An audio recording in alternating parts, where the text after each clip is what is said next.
Okay, may gabi, may adlaw, may buntag. Akong hisgutan karon kay Unilevel. Simple lang ni nga explanation, pero dili gini ang deeper nga Unilevel. Sa din ang Unilevel. Example ikaw na dayon naka-invite ka og ni A og ni B. Then si A ug si B pareha nimo naka-invite pud siya. Si A naka-invite og duha, si B naka-invite og duha. Then kanilang ubos nang invite. Okay?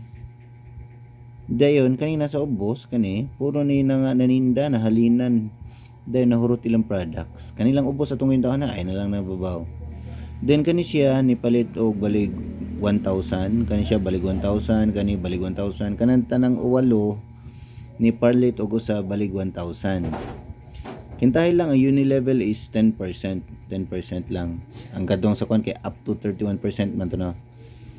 Sa walo ka buok, ang 10% sa 8,000 kay 800.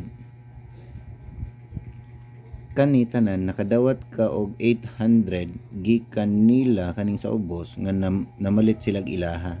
Sila niadto sa office. Wa ka bawa na ginsa na sila. Madawat na nimo ang Unilevel kada end of the month. So wala nga kabaw ini May 1 musinay mo sud nga amount sa imong Unilevel gikan to sa laing tao. Okay, so mo na ang Unilevel.